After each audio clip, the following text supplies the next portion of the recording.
Assalamualaikum warahmatullahi wabarakatuh. Selamat berbahagia jamaah ngaji tafsir Al-Quran dengan referensi kitab tafsir Al-Ibris mu'alif Mbah Kyai Haji Bisri Mustafa Rembang dengan sanad Mbah Kyai Haji Samsul Mu'in Khalid, pendiri dan pengasuh Pondok Pesantren Darul Amin, Cacak, Banyuwangi, Jawa Timur. Semoga berkah, amin.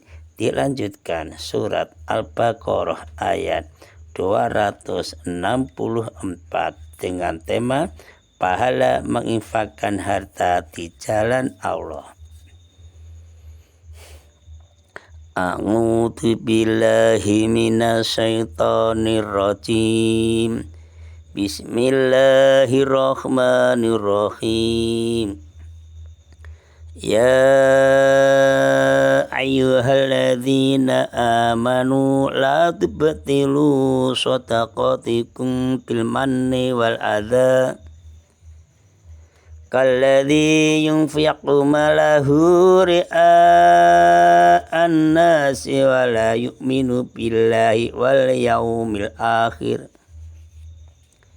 Famasaluhu kamasali syabwanin alaihi turabun fa'asabahu wabilun fatarakahu solda ayaqdiruna ala syai'in mimma kasabu wallahu la yahdil qaumal kafirin.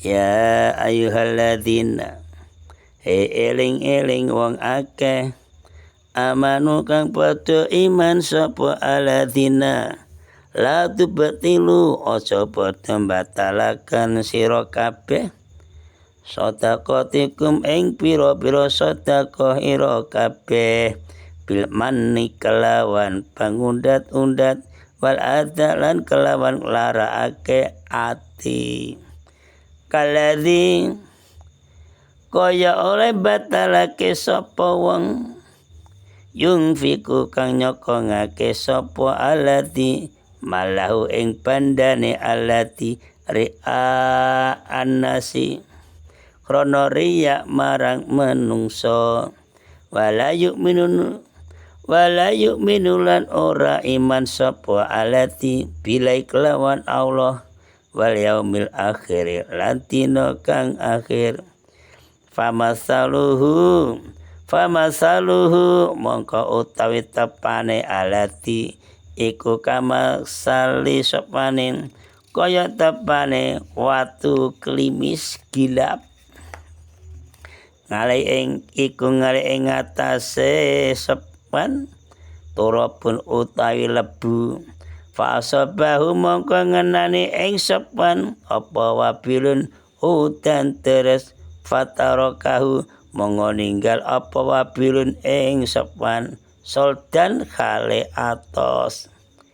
Layak tiruna ora kuasa sapa munafikun ngalasen ing atase suwi-wiji mimma saking barang kasabu kang padha nglakoni. Sapa munafikun wallahu ta Gusti Allah taala iku layahdi ora nuduhake sapa Allah taala al-qauma ing kaum al-kafirina kang padha kafir kabeh. Surat Al-Baqarah ayat 264 dengan tema pahala menginfakkan harta di jalan Allah. Orang-orang yang beriman agar jangan sampai melenyapkan pahala infak atau pahala sedekah. Waktu berinfak itu jangan disertai dengan kata-kata yang menyakitkan hati atau dengan menyebut-nyebut infak yang telah diberikan. Jangan sampai terjadi itu supaya tidak lenyap. Infak atau sedekah kan tujuannya untuk menghibur, untuk meringankan beban penderita fakir miskin, untuk meningkatkan kesejahteraan umat masyarakat. Itulah sebabnya. Maka sedekah tidak boleh disebut-sebut, tidak boleh disertai dengan kata-kata yang menyakitkan si hati si penerima. Hati-hati. Apabila ini sedekah kok disertai dengan kata-kata yang menyakitkan si penerima, maka tujuan utama dari sedekah itu batal, tidak tercapai. Sebab Allah melarangnya itu.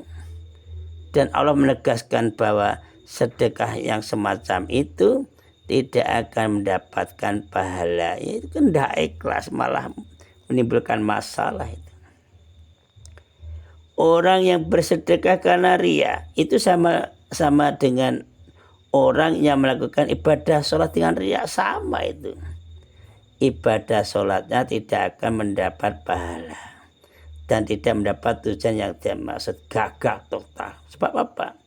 Kan tujuan sholat itu adalah, ingat-ingat ini, tujuan sholat adalah menghadapkan segenap hati dan jiwa kepada Allah Subhanahu wa Ta'ala, serta mengagungkan kebesaran dan kekuasaan Allah dan memanjatkan syukur atas segala rahmatnya, rahmat Allah.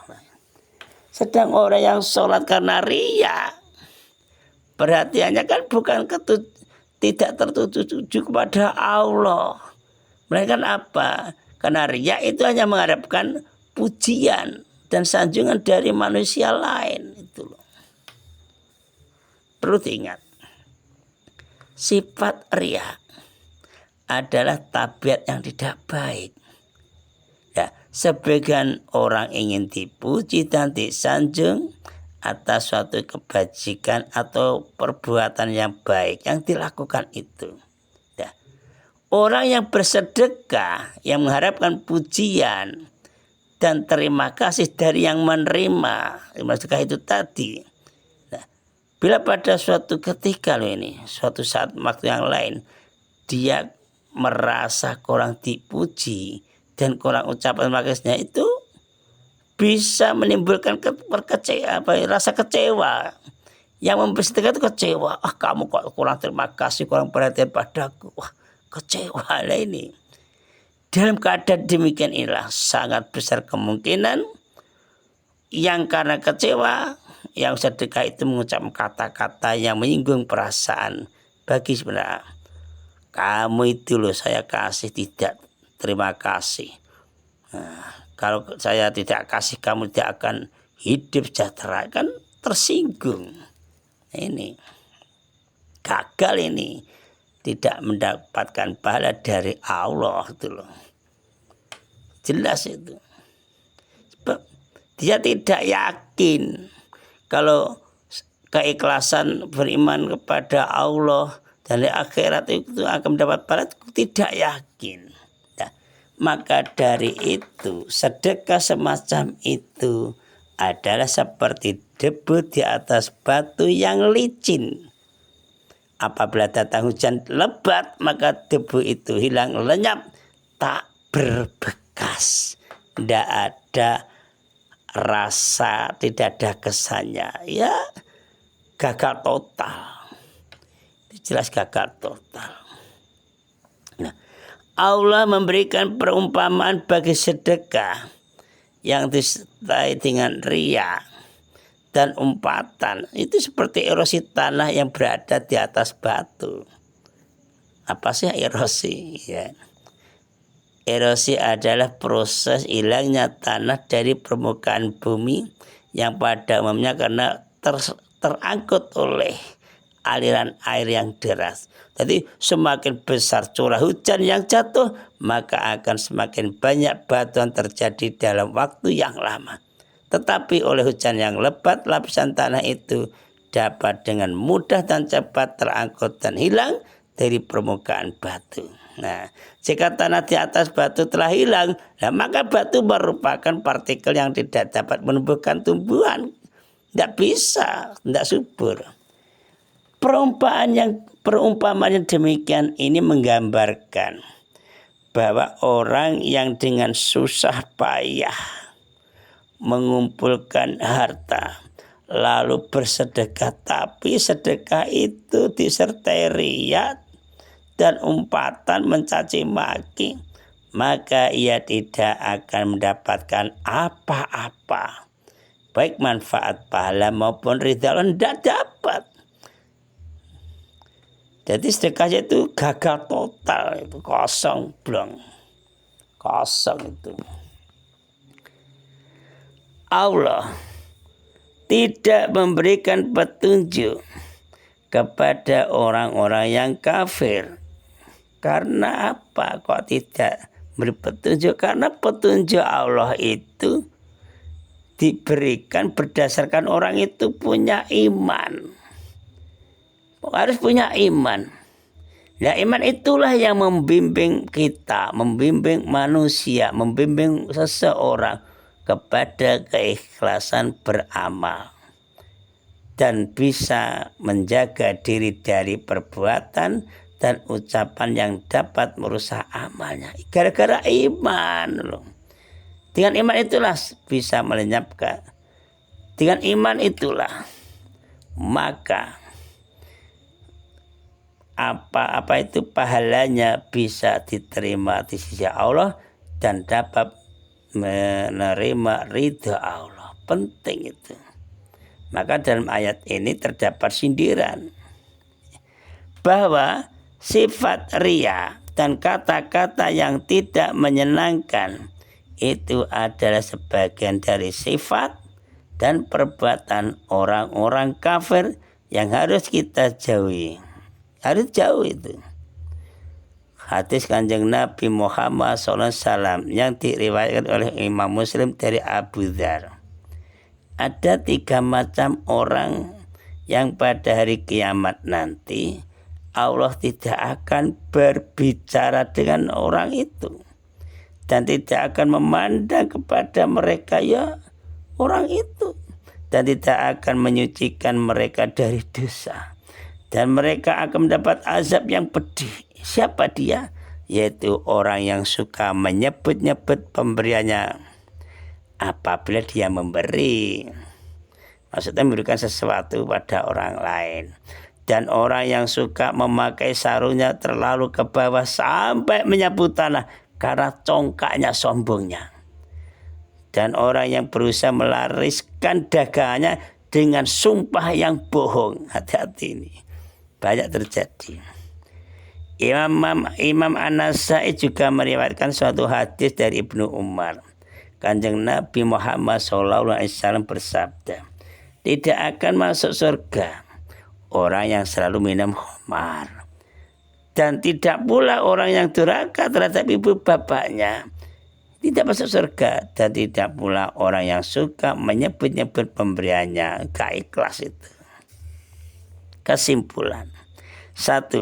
Orang yang menginfakkan harta bendanya di jalan Allah dengan ikhlas akan memperoleh pahala yang berlipat ganda di sisi Allah. 2. Orang yang menginfakkan harta bendanya di jalan Allah tetapi orang itu suka menyebut-nyebut infaknya atau disertai dengan ucapan-ucapan yang menyakitkan, inilah pahalanya akan terhapus. 3. Ucapan yang baik dan pemberian maaf itu lebih baik daripada sedekah yang disertai dengan kata-kata menyakitkan hati si penerima. Orang yang melakukan perbuatan ini tidak akan mendapat pahala dari Allah di akhirat kelak. Sedang di dunia saja dibenci oleh masyarakat. Wah, kain ikhlas pamer tok, kan gitu. 4. Orang yang bersedekah kena riya dan tidak kena iman kepada Allah dan hari akhir, sedekahnya laksana debu di atas batu yang licin, akan lenyap ditimpa hujan lebat. Maksudnya tidak ada pahalanya di sisi Allah, kosong blong. 5. Allah tidak memberikan petunjuk kepada orang kafir karena orang kafir itu tidak beriman. Kita harus tahu itu, karena iman itulah yang menuntun kita, yang menuntun manusia kepada keikhlasan dalam beramal. Dan keikhlasan itulah menjadi syarat mutlak untuk mendapatkan pahala dan ridha Allah. Shadaqallahul Azim. Assalamualaikum warahmatullahi wabarakatuh.